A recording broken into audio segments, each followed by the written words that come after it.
I want to take a few minutes to explain what we're doing here because this isn't just another podcast. This is a new project for me. It's called GatheringPoint.news, and it's a deliberate next chapter in how I've spent my career thinking about gatherings, power, and culture. Earlier in my life, I created Washington Dossier, which looked at Washington not through legislation or elections, but through dinners, receptions, embassies, and living rooms. Who gathered where, who had access, who didn't. You could learn more about influence from a seating chart than from a press release. Later came BizBash, which grew into a love brand by celebrating the creativity and craft behind events, the people who build moments, often invisibly, and somehow make them feel inevitable when they work.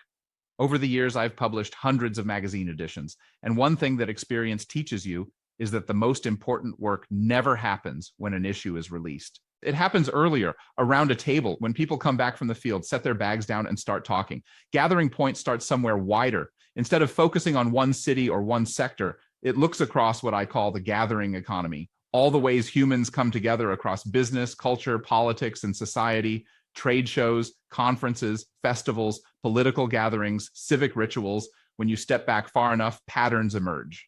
Every gathering, no matter how different it looks on the surface, moves three things at once: commerce, culture, and change. Money flows. Norms get reinforced or challenged. Decisions get made, sometimes explicitly, sometimes quietly, sometimes later. That's the frame of Gathering Point, not events as logistics, but convening as infrastructure, convening as power. Each edition of Gathering Point is essentially that editorial meeting, not a show in the traditional sense, a planning session, a salon, a room where people compare notes before the story hardens. And there's a very specific moment when this stopped being abstract for me. Arthur Karikes showed me the technology he's been building, not just a set, but a way of collapsing distance so everyone feels like they're actually in the same room. Not a grid, not a panel, a room with presence. I remember sitting there and realizing this wasn't about production value at all. It was about psychology, about eye line, about pacing, about the subtle cues that tell your brain you're here, not watching. And I thought, this is the perfect environment for this kind of conversation. A setting where people can arrive naturally, interrupt each other, drift a little, then focus. Where it feels less like a broadcast and more like an editorial meeting that happens to be visible. When we start, it doesn't feel like a program. It feels like a rival. Someone's just come back from an event. Someone else is still annoyed about a conversation they can't quite shake. There's a little small talk where people were, what went wrong, what surprised them. We keep that in because that's where context lives. That's where you start to understand how people think before they start telling you what they think. From there, things begin to surface. Someone mentions a room that felt different. Another person recognizes the same tension somewhere else. A complaint repeats. A business decision lands differently than expected. Slowly, without anyone declaring it, a question starts to take shape. Not what happened, but why this moment feels the way it does. That's usually when we realize we might be circling a cover story. We don't rush it. We argue a little. We disagree. Someone pushes back. Someone reframes. Someone younger says, almost casually, that what we're debating already feels normal in their world or already feels outdated. And suddenly the room shifts. Around that center, everything else finds its place. The business moves that actually changed incentives. The cultural signals people are responding to, sometimes without knowing why. The production realities that determine whether an idea survives contact with a room. The role technology and AI are playing, not as tools, but as forces quietly reshaping behavior and tolerance. You won't hear us announce any of that as sections. It just happens the way it does in real editorial meetings, ideas sliding forward, others pushed gently aside, some set down for later. In the room with me are people who see very different parts of this ecosystem. Kai Hattendorf, who moves through global convenings and notices patterns long before they're obvious.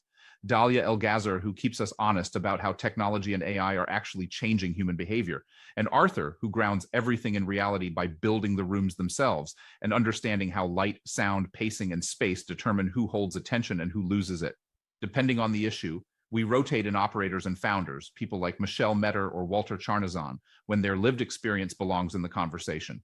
And every edition holds space for a younger voice, sometimes recurring, sometimes new, whose presence keeps us from designing for a world that's already moved on. We don't lock our schedule far in advance. Sometimes a major gathering forces the conversation and we meet while it's still warm. Other times we wait because the story hasn't declared itself yet. The decision to reconvene is part of the editorial judgment. Near the end, there's usually a quieter moment, one last observation, something small that's been bothering someone, a detail that feels insignificant until you say it out loud and realize it explains more than you thought. No conclusion, no solution, just a signal worth holding on to, and then we stop. Not because the conversation is finished, but because it isn't. The goal here isn't consensus, it's clarity. Over time, you don't just follow the ideas, you get to know us, how we arrive, how we disagree, what we tend to notice, where we've changed our minds. That familiarity is intentional. One of my reference points for this is pivot.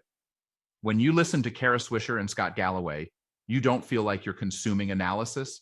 You feel like you're sitting in their living room, hearing how their lives intersect with the news. That's what we're aiming for here, but always grounded in the fundamentals of gathering. Why people show up, what holds them, what changes because they did. This is the editorial meeting. This is the salon. This is the place where we try to understand how gatherings are moving commerce, culture, and change right now.